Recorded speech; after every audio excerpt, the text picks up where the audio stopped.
सारा आकाश पूर्वार्ध अध्याय 6। कॉलेज से लौटते समय अमर बोला, दोनों हाथ में फुटबॉल घुमाता हुआ शायद कहीं खेलने जा रहा था। देखते ही बोला, समर भैया भाभी को लेकर आ गया हूँ। मैं सिर झुकाए चला जा रहा था, एकदम चौंक गया। मुंह से आश्चर्य से निकला, अच्छा, और घर लौटने को उठते कदम सहसा रुक गए। कुछ देर निरुद्देश्य सा उसके मुंह की ओर देखता रहा, फिर पूछा, कोई खास बात? खास बात तो कुछ नहीं, बड़ी मुश्किल से भेजा है भैया। उनके घर वाले बड़े बदतमीज हैं, मैं तो साफ कह देता हूँ, आगे से नहीं जाऊंगा। क्यों, पकड़ पकड़ कर पीट दिया क्या? मैंने कंठ से भरसक दबाकर नीचे स्वर में जहर भुज्जी मुस्कुराहट से पूछा, बस पीटना ही बदतमीजी होती है क्या? उठते बैठते जब देखो तब तुम्हारी बड़ी भाभी ऐसी, तुम्हारे अम्मी बाबूजी ऐसे। हम लाख बुरे हों लेकिन अपने घर वालों के बारे में ऐसी बातें नहीं सुनेंगे। उसने मेरी चिंता किए बिना उद्धट ढंग से कहा, और समर भैया कैसे हैं? यह नहीं बताया? वह एकदम पूछ बैठा। स्वर में अनजाने सी कोमलता आ गई, जाने उसने मुझे अपने घर जाकर कैसा बताया होगा। भैया यही तो बात है, तुम्हारी वहाँ सब तारीफ करते हैं। तारीफ? मैं अथा आश्चर्य से चौंका, फिर अविश्वास से बोला, तू समझा नहीं होगा। हाँ, यह भी हो सकता है, उसने मान लिया। वैसे तुम्हारे बारे में ज़्यादा बातें नहीं हुई, बस एक आध बार पूछा था कितनी पढ़ाई और रह गई है। इस समय प्रभा को ले जाने से पढ़ाई का नुकसान तो नहीं होगा? यह भी कह रहे थे कि जितना पढ़ेंगे उतनी ही खुशी होगी। हाँ, उन्हें इस बात का बुरा लग रहा था कि पहली बार तुम्हें ही लेने जाना चाहिए था, यह कायदा है। मैंने समझा दिया तो गौना तो शादी के साथ ही हो गया था। फिर भैया आजकल बड़ी मेहनत कर रहे हैं, बस और सब ठीक है। उन्हें आत्म प्रशंसा के प्रवाह को रोककर मैंने पूछा, तारीफ शब्द से तो जिज्ञासा गले तक उमड़ आई थी। उसका समाधान इन बातों से नहीं होना, तू समझा नहीं होगा। अगर मैं अमर को उकसाना भी चाहता था और पक्का भी करना चाहता था, कहीं उसके बातों में व्यंग तो नहीं। अब क्या पूछूं? उठती लहरों की तरह यह शब्द मेरे मानसिक उद्वेग को बुरी तरह बढ़ाए जा रहा था। मन में एक प्रबल आवेश उठा कि किससे जाकर पूछूं कि तुमने मेरे बारे में क्या कहा। उसने एक क्षण मुझे लगा, कितना घोर और निश्चित व्यवहार किया मैंने भी। आज अदालत में खड़ा होकर कोई मुझे पूछे, सुहाग रात के दिन तुम अपनी पत्नी से क्यों नहीं बोले थे? क्या केवल इसलिए कि तुम्हें देखते ही गठरी बनकर नहीं बैठ गई और यूं ही खड़ी रही, या सिर्फ इसलिए कि तुम्हारी आकांक्षाएं बहुत ऊंची थी और तुम नारी को उसमें बाधक मानते थे? विवाह तुम्हारी इच्छा के विरुद्ध कर दिया गया था। छी, यह भी कोई कारण है बोलने का? अपने पक्ष का समर्थन करने के लिए उस समय मैं क्या जवाब दूंगा, क्या आधार बताऊंगा उस सारे व्यवहार का, सिवाय एक भावुक आवेश के? मुझे लगा मैंने सारा व्यवहार गलत ही नहीं, मूर्खतापूर्ण भी था। आत्मग्लानि से मेरा मन भर गया। बस और तो कोई खास बात नहीं। पूछते थे कब लौटाएंगे, भाभी कुछ कमजोर सी हो गई हैं, सो कहते थे जरा दवा वगैरह की ज़रूरत पड़े तो ध्यान रखिए। अमन ने कहा और चलने को तैयार हो गया। क्या तबीयत खराब थी एकदम? मैंने पूछा और साथ ही अपनी कमजोरी पर झेप भी आई। हाँ, शायद रही हो। दार्शनिकों की तरह कहता हुआ अमर फुटबॉल को यूं ही उछालता और लपकता हुआ गायब हो गया। ध्यान रखने को कहलवाया है। यहाँ बाबूजी कह रहे हैं ठीक समय पर खाना पीना मिल जाएगा। दूसरी बार बहू आई है तो सारा काम उसी से कराने की योजनाएं बन गई हैं। कम से कम दो एक बार तो ला आने देते। हमारे घर का रवैया भी अजब है। तब क्या उसने मेरी तारीफ की होगी? सचमुच यही नहीं, अमर समझा नहीं होगा। यूँ घर चलते समय बड़ी झिझक रख रही थी, लेकिन लगा कि पिछले दिनों छाई उदासी की काई छट गई है। नीचे का निर्मल लहराता जल निकल आया है। किसी तरह इस बात पर विश्वास नहीं हो पा रहा कि उसने घर जाकर मेरे बारे में कुछ भी नहीं कहा। नहीं जी, कुछ न कुछ तो अवश्य कहा ही होगा। कहीं ऐसा भी हो सकता है, लेकिन अगर कहा होता तो अमर से बात ताने में ढाल कर किसी न किसी तरह जरूर कह दी जाती। और लोगों के बारे में भी तो कहा ही गया। उस समय मुझे अपनी प्रचंड मूर्खता पर क्रोध आता रहा कि मैंने जी भरकर उसका चेहरा भी नहीं देखा। अब उसके सामने पड़ूंगा तो कैसे, यही सोच सोच कर प्राण सूखे जा रहे थे। यह न बोलने का बंधन पालने में क्या तुक थी? उस समय मन में आ रहा था कि अपने प्रति किए गए बड़े से बड़े अपराध को या तो हंस कर टाल दूं या ध्यान ही न दूं। अपने पर आश्चर्य भी हो रहा था कि इतनी ताजगी, ऐसा हल्कापन मेरे भीतर कहाँ भरा था। तब भी निहायत गंभीर चेहरा लिए अपने को अधिक से अधिक स्वाभाविक बनाए मैं घर आया। मानो अमर मुझे नहीं मिला, न जाने प्रभा के आने की बात ही पता है। सुस्त थका हुआ और सूखे होठ मुझे देखकर दूर से ही मुन्नी चिल्लाई, समर भैया भाभी आ गई। आ गई तो मैं क्या करूं? जाने कैसे मेरे मुंह से निकला। उसी पल वह डॉक्टर को दिखलाने वाला संकेत भी दिमाग में कौंध गया। मन अकारण ही झुंझला गया। अपनी कोठरी की ओर इस तरह चलता रहा जैसे कॉलेज से बहुत परिश्रम करके आया हूँ और अपनी पुस्तकें रखने की जल्दी में हूँ। उसी समय अपने को किसी तरह नियंत्रित कर रहा था, मैं ही जानता हूँ। खुले किवाड़ों के सामने ही कोठरी में मुझे उसका संदूक दिखाई दिया। मन पुलक उठा। उत्सुकता हुई कि देखूं कमरे में और क्या क्या नई चीज़ें आ गई है। यह जानकर संतोष भी हुआ कि प्रभा को और कोई रहने की जगह नहीं है। रहना तो मेरी कोठरी में ही है। विवाह के दिनों में जो कमरा हमें मिला था वह फिर से भाई साहब के कब्जे में आ चुका था। अब तो उसे बोलना ही पड़ेगा, देर से या जल्दी। मैं भी अब कितनी अकड़ दिखाऊंगा। कमरे में एक खूंटी पर टंगी चादर थी जिसे वह ओढ़ कर आई होगी। एक और दीवार के सहारे प्लास्टिक की चप्पलें। संदूक के बगल में बांस की सी एक डोलची, उसमें सफ़र का सामान था। इधर उधर देखकर मैंने चुपके से तौलिया हटाया। गोल गोल मोड़ कर एक माया रखी हुई थी, रेलवे बुक स्टॉल से खरीदी होगी। एक पन्ना पलटा, बड़े साफ और मोती जैसे अक्षरों में लिखा था प्रभा। मन में उठा, पास ही में मैं अपना नाम लिख दूं। फिर झट सारी चीज़ें चुपचाप रख दी। अगर देख लिया तो क्या समझेगी। दिन ढल चुका था। मैं चुपचाप बाहर आ गया। भाभी और मुन्नी की निगाहों से जानबूझकर बचता हुआ सा। किसी के सामने पड़ने को मन नहीं था। सभी मजाक करेंगे। कहाँ जाऊं? लॉन में जाकर पड़े रहने की भी इच्छा नहीं थी। मंदिर जाना उस घटना के बाद बंद कर दिया था। दिवाकर के यहाँ जाने की इच्छा हुई लेकिन टाल दिया। पता नहीं कितनी देर लगे।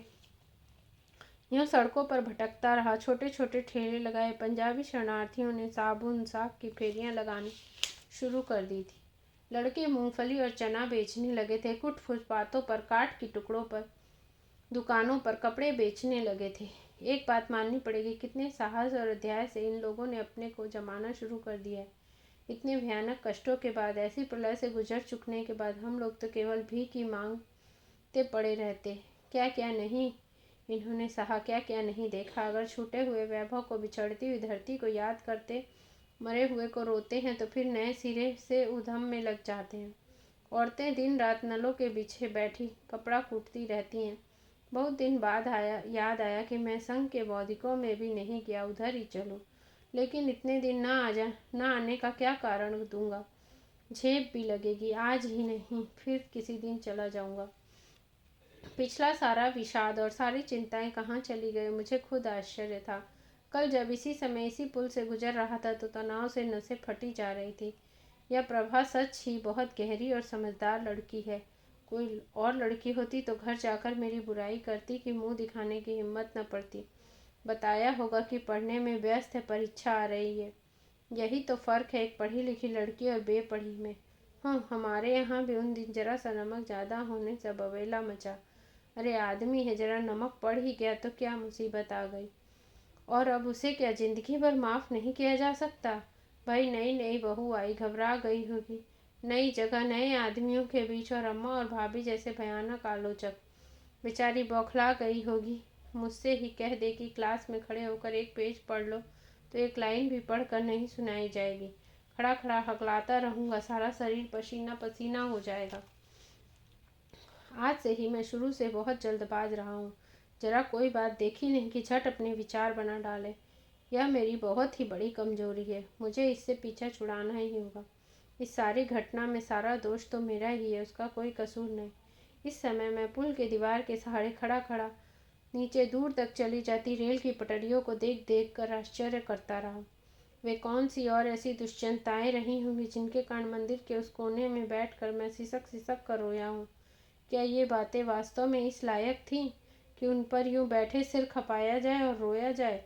उस समय मैं उपेक्षापूर्ण व्यवहार, पत्र डालने की गुस्ताखी सबको भूल गया। काफ़ी देर बाद जब आया तो भाभी ने न जाने कहाँ से निकल कर कहा, लाला जी खाना वाना नहीं खाना? बहू भूखी बैठी है। यहाँ तो राह देखते देखते पलकें सूझ गई। अब आएं और लाला जी के सुबह से दर्शन ही नहीं हुए। आज तो सुबह के गए, अब आए हो। मैं जानूं कॉलेज के बाद भी नहीं आए। परिहास उनकी वाणी से फूट रहा था। इधर मैंने बेकार की बातों की तरफ ध्यान देना छोड़ दिया था, सिर्फ जरूरी बातों का ही जवाब देता था। अक्सर ही भाभी के मजाकों को बुझे से स्वर में जवाब देकर समाप्त कर डालता। किसी से बातें करने का मन नहीं होता था। चाहता था उसी व्यवहार को इस समय भी बनाए रखूं ताकि कोई मेरे आकस्मिक परिवर्तन को भांप न ले। बड़े संजीदा स्वर में कहा, हाँ मुझे यूं ही भाभी कुछ काम था। प्रभा के आने का भी पता नहीं, भाभी बोली।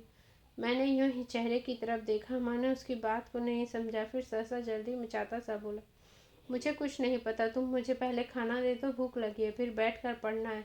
पीछे खाना मिलेगा, पहले मिठाई खिलाओ। कहीं दूर गहराई से मुन्नी की आवाज़ सुनाई दी। जवाब में भाभी हंस पड़ी।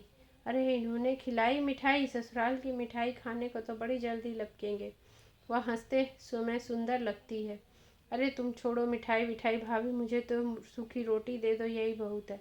मुबारक हो मिठाई तुम्हें और ससुराल वालों को। मैंने व्यस्तता के भाव से कहा, खा पी कर जल्दी पढ़ने बैठूंगा, बोर्ड के इम्तिहान है। इस समय भाभी प्रसन्न दिखाई दी। खा पी कर लालटेन सामने रखकर मैं पढ़ने बैठ गया। ठंड पड़नी शुरू हो गई थी, लेकिन अभी बहुत तेज नहीं थी। पढ़ने में नींद जल्दी आ जाती है, अधिक परिश्रम नहीं हो पाता, इसलिए मैं ज़मीन पर ही बिस्तर बिछाता और चारपाई एक और खड़ी रहती। उस पर मेरे गंदे से गंदे रजाई गद्दे लदे रहते। मैं इस बात की कसम खाता रहा, 12-1 बजे तक पढ़कर 4:30 बजे 5 बजे तक सुबह उठ जाया करूं। लेकिन यह प्रोग्राम कभी चल नहीं पाया। घर घर में मैं ही सबसे ऊंची क्लास में पढ़ता था, इसलिए मुझे एक लालटेन का अधिकार था। बाकी दोनों भाई एक ही लालटेन से पढ़ते थे, हालांकि इस पर भी आए दिन उधम उठता रहता था। बाकी एक लालटेन से सारे घर का काम कैसे चले, खास तौर पर जिस दिन मैं लालटेन जलती छोड़कर सो जाता और भैया देख लेते। उस दिन तो मिट्टी के तेल को लेकर जो हंगामा मचा था, उसका वर्णन न करना ही अच्छा है। लालटेन के सामने पुस्तक में आंखें गड़ाए सिर झुकाए मैं बैठा रहा। मैथ्यू आर्नल्ड की सोहराब और रुस्तम किताब थी, लेकिन पढ़ने का प्रयत्न करके भी पढ़ा नहीं जा रहा था। हार कर वह प्रयत्न भी छोड़ दिया, चुपचाप प्रतीक्षा करने लगा। कभी कभी ध्यान आ जाता तो पन्ना पलट देता। देखना मैं यह चाहता था कि वह आखिर क्या करती है। जानता था वह घर का सारा काम खत्म हो जाएगा, वहाँ की सारी बातें हो लेंगी। यहाँ की सारी बातें जब मुन्नी और भाभी से सुन ली जाएंगी तो वह आएंगे। मैं उसी क्षण की प्रतीक्षा कर रहा था। आखिर कितनी बातें और करनी है। पैरों की आवाज़ से सुना कोई आ रहा है। अभी तक नीचे बातें करने को जो भुनभुनाहट सुनाई दे रही थी वह भी बंद हो गई। मैंने देखा इधर अम्मा बिल्कुल चुप थी।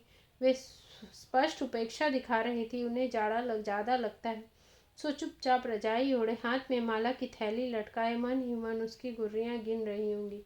मैंने वहाँ बैठे बैठे अनुमान लगाए। एक मन हुआ चलूँ जरा बाहर से नीचे झाँक कर देखूँ क्या है, लेकिन एक तो अगर भैया अपने कमरे में हुए तो देख लेंगे, दूसरा ऊपर से अम्मा का कमरा या बैठने की जगह दिखाई नहीं देती।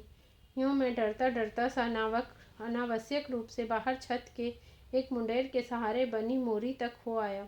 फिर कल्पना करने लगा, मुन्नी अपनी चारपाई पर पड़ी होगी, नाक तक रजाई खींचे, भाभी अम्मा के पैर दबा रही होंगी, और शायद मुन्नी की चारपाई से लगी झुकी समटी सी प्रभा बैठी बैठी सुन रही होगी, मना रही होगी कि जल्दी से जल्दी इन बातों की समाप्ति हो, दिन भर की थकी हारी जाकर आराम करें।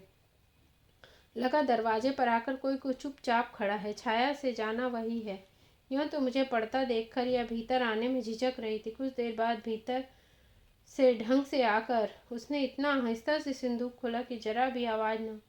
सरसराहट से अनुमान लगाया कि कपड़े निकाल रही होंगी। कुछ देर यूं ही बैठी सोचती रही, फिर घुटनों पर हाथ रखकर उठी और बाहर चली गई। थकी है शायद, कपड़े बदलने बाहर गई है। मेरी सारी इंद्रियों की चेतना कानों में आ समाई थी। चूड़ियों की हल्की झनक, वस्त्रों की सरसराहट, स्वस्थ युवा नारी शरीर की अजीब सी सुगंध का झोंका जैसे कमरे में आया और चला गया। मन विभोर हो आया और तने तारों पर पड़ी टंकार की तरह नसें लरज उठी। अपने भीतर व्याप्त होने वाले इस विचित्र उल्लास की उष्णता को मैं समझ ही नहीं पा रहा था, लेकिन यह उष्णता जैसे रग रग में फैलकर मेरे रोए रोए में समा गई। पिछली सारी बातें दिमाग में से उड़ गईं और भविष्य के न जाने कितने सुखपूर्ण दाम्पत्य जीवन के सुनहले चित्र झलमला कर थिरकने लगे। सैकड़ों सिनेमाओं और कहानियों में देखे पढ़े दृश्य, प्रेम की किरणाएं दिमाग में आईं। कैसे हम लोग खेलेंगे, एक दूसरे को तंग करेंगे, गुदगुदाएंगे, नाराज होकर मनाया करेंगे, प्रभा शैतानी से मेरी किताब लेकर भाग जाया करेगी। मैं अब पढ़ना बंद करके उससे बात ही करूँगा, लेकिन मैं गुस्सा दिखाकर उसके पीछे भागा करूँगा। वह सारा हास्य विनोद बिजली की तरह, वह थिरकती किलकारियाँ और बादल की तरह बरसता उल्लास मैं स्पष्ट अपनी आंखों के सामने देखता रहा। क्रम से क्रम उठकर चलते हुए अपने पगों के पीछे पीछे मेरी दृष्टि दरवाजे तक गई। पैरों में महावार लगा था। गोड़ी एड़ियों पर चांदी के तोड़िए झूल रहे थे, जो कदम रखने पर साड़ी की किनारियों से ढक जाते थे और उठाने पर झलक उठते थे। एक कदम बढ़ाकर उसने दहली पार की तो मुझे लगा जैसे मेरे भीतर से गले तक एक आवाज़ उठी चली आ रही है, प्रभा सुनो। बड़ी कुमलता, बड़ी मधुर। उसे पुकारने की दुर्निवार इच्छा को मैं कैसे रोक पाया, आज भी नहीं जानता।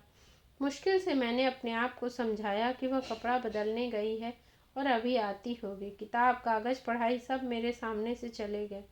भावनाओं की आंधी में डूबा बस मैं ही वहाँ रह गया था, जो हर पल अपने घर से अधिकार खोता चला जा रहा था। लगा जैसे धरती पर मैं बैठा हूँ, यह एक और झुकी चली जा रही है। तभी छत से दूसरे सिरे से, शायद भैया के कमरे से, भाभी का हल्का सा स्वर सुनाई दिया, नहीं प्रभा, वहीं जाकर सो। चारपाई ना हो तो मैं डाले आती हूँ। यहाँ अभी तुम्हारे जेठ जी आते होंगे। न जाने उसने क्या गुनगुन आवाज़ दिया, जिसके उत्तर में फिर भाभी का ऊंचा स्वर आया, आखिर तुम वहाँ सोना क्यों नहीं चाहती? उस स्वर में जाने क्या था। मुझे उनकी डॉक्टर वाली बातें फिर ध्यान हो आई, लेकिन इसके बाद ही उन्होंने धीरे से मजाक की बात कही। प्रभा की ओर भनभनाहट तेज हुई। लगा उसे मजाक अच्छा नहीं लगा। थोड़ी देर सन्नाटा रहा, फिर भाभी ने समझाने के स्वर में कहा, देखो प्रभा, मान जाओ, ऐसा नहीं करते। तुम नई बहू हो, शुरू से ही ऐसा करोगे तो फिर आगे कैसे चलेगा? तुम्हें तो अभी सारी जिंदगी बितानी है, यह सब होता ही रहता है। उनके उत्तर से फिर प्रभा का काफ़ी तेज, तीखा, दृढ़ और उद्धृत उत्तर सुनाई दिया, जबरदस्ती वहीं कहाँ जाकर सो जाऊं? मुझसे तो नहीं होता जिठानी जी। कोई दुत्कारता रहे और पूँछ हिलाते रहो, ठोकर मारता रहे और तलवे चाटते रहो। उनके बोर्ड के इम्तिहान हैं, मैं क्यों तंग करूं? कुछ हो गया तो बाद में सब मेरा ही नाम लेंगे। हमारे यहाँ आना तो उन्हें जम दिखाई दिया। तुम कहती हो वहीं चले जाओ। प्रत्येक शब्द में जहर मुझे तीर जैसा दम्भ और अहंकार घनघनाता था। बंदूक की गोली की तरह कोई चीज मस्तिष्क की नसों को चीरती जा रही थी। ऊंची मीनार से जैसे किसी ने निर्मम होकर ठोकर मार कर ढकेल दिया हो। मैं एकदम तन कर बैठ गया। दोनों भौवें आपस में खींच कर मिल गई। चोट की गहराई को समझकर जैसे क्रुद्ध हुंकार उठी। सांस का झोंका नाक से निकला। दोनों नथुने फैल कर लाल हो उठे। तो यह बात है। मैं दृष्टि अधिक से अधिक तीखी कर पृष्ठ के निर्जीव अक्षरों को घूमता रहा। बलवान किंतु बंदी शेर की तरह यही एक वाक्य कभी हृदय के इस कोने में, कभी उस कोने में प्रचंड वेग से टकरा टकरा कर बार बार प्रतिध्वनित होता रहा। अच्छा, तो यह बात है। ओह, कितना बाल बाल बचा हूँ। कैसा गजब हो जाता अभी पुकारने में। कसर ही क्या रह गई थी। सारे जब शब्द जबान पर तो आ ही गए थे। पूरा का पूरा वाक्य मैंने सोच लिया था। कितने बड़े भ्रम और कैसी जबरदस्त भावुकता में बह गया था। मैं अभी पुकार उठता तो जिंदगी भर को निगाह नीची हो जाती। उफ, कितना दम्भ, एक एक शब्द में जैसे तेजाब भरा हो। यह शायद दूसरी बार इतना साफ स्वर सुना है। कैसा उज्जड़ लहजा है। इस कटार जैसी तीखी वाणी के सामने ही मैं झुकने जा रहा था। इसी के कैसे अच्छे मौके पर रक्षा की है ईश्वर ने। सारी जिंदगी रोता रहा। समझना है मुझे, इस दम्भ को ही समझना है। जरा सा पढ़ क्या ली, अपने को खास खुदा ही समझने लगे। और क्या खाक पढ़ी है? भाभी ने ठीक कहा था, बड़ा घमंड है अपने पढ़ने का, अपने रूप का। भाई कोई लाख कहे, स्त्री जैसा स्त्री को समझ सकती है, पुरुष थोड़े ही समझ सकता है। बिल्कुल ठीक बताया था उसने। मुझे दबा कर रखना होगा। तब मुझे अपनी बाहों में ऐसी फड़कन महसूस हुई कि अभी सीधे वहाँ जाऊँ, लात घूंसों से ऐसी मरम्मत करूँ सारी सेखी उड़ जाए, 3-5 फूल जाए। कभी कभी भाई साहब खींच कर भाभी को तमाचा मार देते हैं। उसे डांट कर देख कर घंटों मेरा मन खराब रहता है, लेकिन इस क्षण लगा कि बिल्कुल ठीक करते हैं। हम लाख आदर्शवादी रहे, तुलसीदास ने जो स्त्रियों के बारे में लिखा है वह हजारों सालों के अनुभवों का निचोड़ है। नारी नारी ने बड़ों बड़ों को उंगलियों पर नचाया है, लेकिन यह वह बंदर है जो डंडे के आगे नाचता है। मैं भी अभी अभी कैसी बेवकूफ़ी की बातें सोच रहा था। भविष्य के दाम्पत्य सुख की बात, क्रीड़ा और कलकारियों की बात, वह भी इसी औरत के साथ। नहीं नहीं, मैं तो सारे देवी देवताओं, स्वयं भगवान को साक्षी करके प्रण करता हूँ, इस स्त्री के साथ मेरा कोई संबंध नहीं रहेगा, कभी समझौता नहीं होगा, हो नहीं सकता। जो अपने को दुनिया में सबसे अक्लमंद समझता हो, उससे निभ भी कैसे सकती है? कभी नहीं, कभी नहीं। वास्तव में मेरे जैसा बेवकूफ़ मिलना भी मुश्किल है। जरा अमर ने कह दिया और लगा जमीन आसमान के कुलावे मिलाने। वैसे भी व्यंगों को वह समझता कहाँ। ओह, संसार कितना भयानक है, कितना फिसलन भरा है। जरा सा असावधान हुए और गए। इस तेज धार में फिर पांव जमाना असंभव है। तभी तो हमारे यहाँ इसे माया और भ्रम कहा गया है। फिर हल्की पदचाप, झनक और सरसराहट से लगा जैसे कोई आ रहा है। मेरा सोचना रुक गया। होगा कौन? वही रानी जी होंगी, या तो हो सकता है बहस करने समझाने की कोशिश करने के लिए जोश में भाभी ही उठी चली आ रही हूँ। अगर भाभी हुई तो 3-4 घंटे का अच्छा खासा शास्त्रार्थ छिड़ जाएगा। कई बार दृढ़ स्वर में दोहराया, आज ब्रह्मा विष्णु महेश, संसार की कोई शक्ति क्यों न, हमारा समझौता नहीं होगा, नहीं होगा, नहीं होगा। मैं जानता हूँ वह झुकेगी नहीं, उसका अहंकार उसे झुकने नहीं देगा। यहाँ भी ऐसी मिट्टी के नहीं बने, लोहे का पाला इस्पात से ही पड़ा है, देखे कौन टूटता है। तब तक वह द्वार पर आ गई थी। भाभी नहीं, वही। बिना किसी झिझक के उसने देहली पार की, बिना इधर उधर देखे सीधे अपने सामान की ओर बढ़ी। मैं अधिक से अधिक अनजान बना हुआ तना बैठा रहा। संदूक खोला, फिर से डोलची खुली, उसमें से न जाने क्या क्या निकाला रखा गया, उन्हें बंद किया गया। यह सब मैं कनखियों से देखता रहा, या आवाज़ों से अनुमान लगाता रहा। कोठरी के दूसरे सिरे पर खड़ी हुई खाट के पास जमीन पर कुछ बिछाया गया और पुरानी सी धोती को गोल मोल करके सिर के नीचे रखकर वह मेरी ओर पीठ करके लेट गई। लेट जाओ, मेरा क्या आता जाता है। उपेक्षा से सिर झटककर मैं सोहराब और रुस्तम खंड काव्य में मन लगाने की कोशिश करने लगा। आखिर ये अपने आप को समझती क्या है? स्वर्ग की अप्सरा या स्त्री सरस्वती का अवतार? क्या कुछ दिमाग ठिकाने नहीं लगता? बच्ची जी को मालूम तो पड़ ही गया होगा किससे मुकाबला पड़ा है। मोम नहीं है, यूं ही जरा सी गर्मी से पिघल जाएगा। वरना कोई हमें बता दे दुनिया में ऐसा उदाहरण जहाँ सुहाग रात के ही दिन इतनी दृढ़ता और संयम किसी ने रखा हो। सारा दंभ तो उसी दिन झड़ गया होगा। सोच कर आई होगी कि मैं दबा कर रखूंगी। पति पालतू कुत्ते की तरह दुम हिलाएगा। जब देखा नहीं हुआ तो सोचा होगा एक दिन में खुद दौड़ दौड़ कर आएगा। मैं कहता हूँ जिंदगी यूं ही बिता दूंगा। जरा सी पढ़ क्या ली, अपने को 30 मार्खा ही समझने लगी। कैसी पड़ी है, तन कर पड़ी हो, रात भर पड़ी रहो, जिंदगी भर पड़ी रहो। यहाँ यही नहीं पूछेंगे क्यों पड़ी हो, मर जाओगी तो उठकर फिकवा देंगे। बाप का घमंड तो यहाँ सहते ही नहीं। और तुम कौन सी खेत की मूली हो। और सच बात तो यहाँ जरूरत किसकी थी तुम्हारी? सो तो कहो कि घर वालों ने फंसा दिया, नहीं तो इतने सब की नौबत ही नहीं आती।